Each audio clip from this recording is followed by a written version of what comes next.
l'utilité du digital, c'est un peu comme si on pouvait aller mettre des publicités partout dans les bonnes boîtes aux lettres. Donc après, il faut bien cibler les bonnes boîtes aux lettres.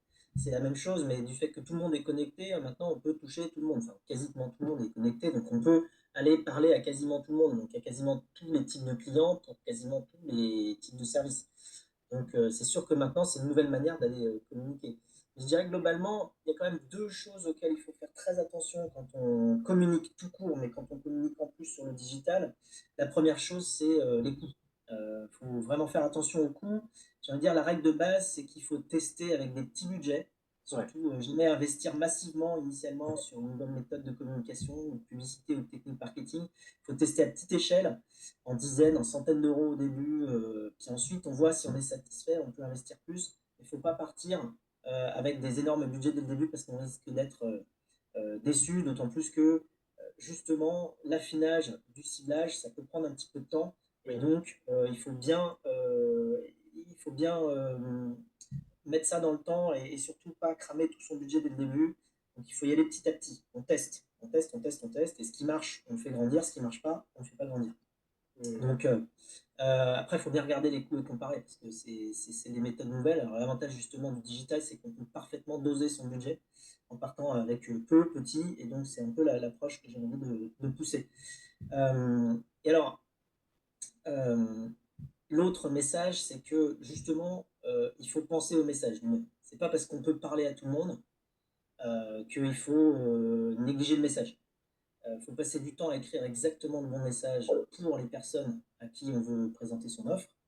Et si vous arrivez à parler à la bonne personne et que vous n'avez pas, comment dire, pas bien, vous n'arrivez pas à la convaincre parce que vous n'avez pas bien tourné votre message, bah, vous allez perdre l'opportunité et perdre votre argent. Donc, il faut vraiment penser à ça, à faire un bon message pour le bon type de client Est-ce que et tu penses que ensuite itérer petit à petit.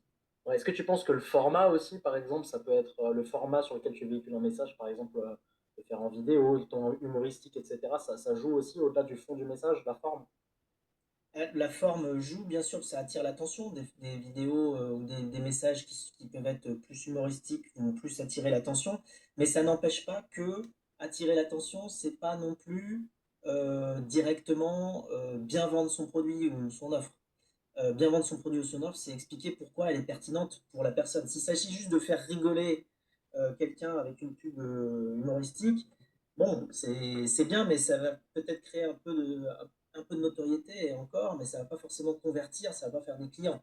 Il faut Ça quand n'a pas même que dans le raisonné. message, il y ait le fond de la raison pour laquelle la personne qui reçoit le message doit utiliser le produit. Donc, il faut quand même être efficace. En plus, on n'a pas beaucoup de temps parce que bah, le temps coûte extrêmement cher, évidemment, le temps d'attention des gens. Donc, il faut être assez rapide à être capable d'expliquer sa valeur ajoutée. Donc, il faut bien penser à la meilleure manière de tourner le message. Pour ça, la meilleure chose, c'est d'en parler à des gens qui ne connaissent pas, mais d'en parler, hein, ça, je ne parle même pas en digital, en parler à des gens qui ne connaissent pas, leur présenter comment enfin, ce qu'on fait, et puis leur décrire pourquoi, par exemple, ils devraient utiliser le service et voir si ça marche ou pas. Et vraiment écouter les retours des gens Tu veux et dire affiner avant de son message au lancer fur et à mesure.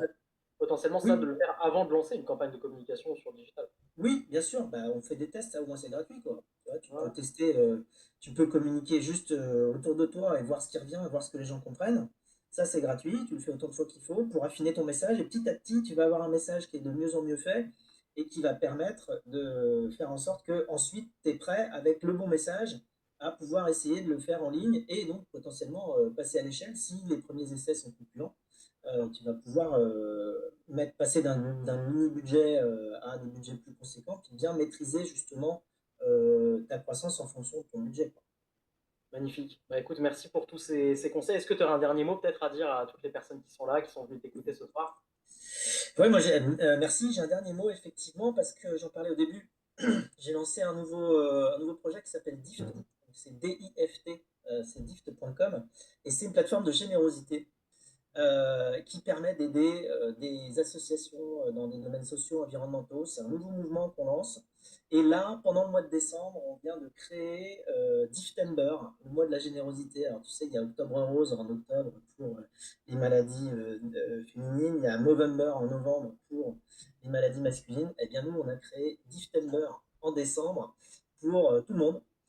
Donc c'est sur difftember.org et là on peut donner à n'importe quelle cause et on peut aussi, alors une cause qui nous tient à cœur évidemment, même si c'est 1 euro, même si c'est 10 euros, enfin ce qui compte c'est vraiment de faire partie, de faire en sorte que la générosité soit quelque chose de normal en cette fin d'année pour aider nos associations pendant beaucoup besoin. Et on peut aussi se créer, et ça va probablement intéresser certaines personnes peut-être pour la fin de l'année, on peut se créer une cagnotte solidaire pour une asso. Euh, et à ce moment-là, collecter pour elle. Alors, à l'occasion de son anniversaire ou à l'occasion de Noël, plutôt que de recevoir un cadeau qui ne nous plaît pas forcément, on peut dire à son entourage, bah voilà, tu ferais mieux de faire tu pourrais faire un don à une asso, ça me ferait autant plaisir qu'un cadeau physique. Donc, ce sera plutôt un cadeau émotion qu'un cadeau physique et ça aidera tout le monde et c'est un peu de générosité en fin d'année, ça fera du bien à tout le monde. Diff. Ouais, Diff, ton nouveau projet, super. Et ben, merci en tout cas, Frédéric, pour cette intervention, pour tous les tips que tu as donnés. En tout cas, je te remercie d'avoir été présent ce dimanche soir devant les 7000 entrepreneurs. Et je te 7000 dis, entrepreneurs. ouais, Bravo, c'est vous qui construisez le futur de la puissance du pays. Merci. merci Frédéric, Thibaut. à bientôt. Salut. Merci. Merci beaucoup. Allez, merci pour cette intervention de Frédéric, fondateur de Blablacar. Qui ne connaît pas Blablacar? Qui ne connaît pas Blablacar? Vous avez vu la puissance du digital? Je pense que vous l'avez compris, le digital, c'est une arme puissante, voire même un peu dangereuse quand on la maîtrise correctement. Moi, ce système, je l'applique aujourd'hui dans tous mes business, tout mon groupe. On va y revenir surtout, encore une fois, je vais vous la donner ce soir. On parle de concret. Une méthode qui aujourd'hui nous permet, vous voyez, sur certains business, de dépasser 5 millions d'euros. Sur la formation, on dépasse aussi les 5 millions d'euros par an. Dans le secteur de l'habitat, on a une de nos filiales qui s'appelle Cooking Design. Pareil, on dépasse le million d'euros annuel. On l'a appliqué dans de très grands groupes français, des boîtes comme Pichet, Meilleur Taux, Quintessence, des boîtes qui sont au CAC 40, qui viennent nous voir aujourd'hui pour qu'on implémente ce type de système dans 23 secteurs différents, que ce soit en B2B, en B2C. Ça fonctionne. Et à cette étape de l'atelier, peut-être vous dites que voilà, Frédéric, c'est quelqu'un de spécial, ou alors que moi, j'ai eu beaucoup de chance là-dessus, mais je vais vous décevoir parce que ça marche pour des centaines, des milliers d'entrepreneurs qu'on accompagne, peu importe leur secteur. Ok. Et tous ces résultats, c'est le fruit d'un seul et même système, le système PVC, que j'ai décidé de vous partager ce soir. Allez, mettez-moi des flammes, mettez-moi un